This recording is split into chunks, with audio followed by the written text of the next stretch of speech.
Nous accompagnons exclusivement des candidats en situation de handicap.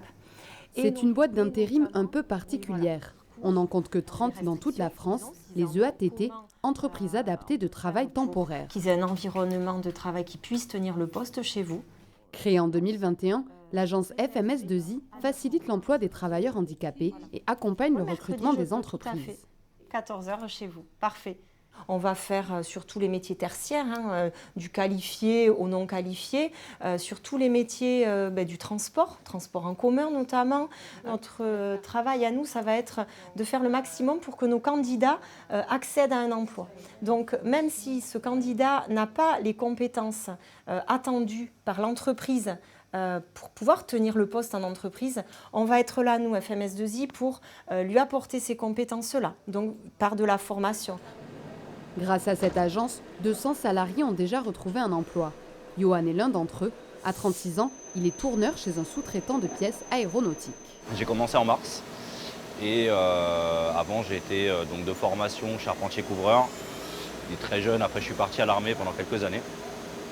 Puis après divers petits travails, beaucoup dans le bâtiment, jusqu'au métier de plombier où il m'est arrivé mon problème de dos. Suite à des hernies discales, Johan est reconnu comme travailleur handicapé en 2023.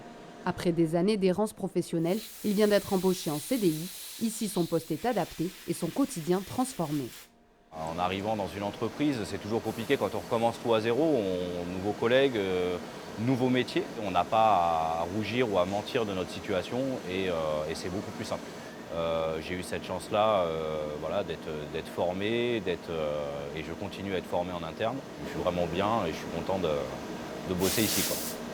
Chez MPI, l'entreprise ne compte que 9 salariés. Elle n'est donc pas soumise à l'obligation d'emploi des travailleurs handicapés. Pourtant, depuis un an, face à l'accroissement de son activité, 3 salariés ont été recrutés, dont 2 avec ce type de profil. Nous, on est dans la micromécanique, on a des pièces de faible dimension et très légères. Donc nous, en fait, si on a des gens qui sont gênés par le port de charge, par rapport à notre métier, ça pose absolument aucun problème. Il y a quelques adaptations qu'on doit prévoir, mais ce n'est pas de grosses contraintes pour nous, en tout cas dans notre secteur d'activité.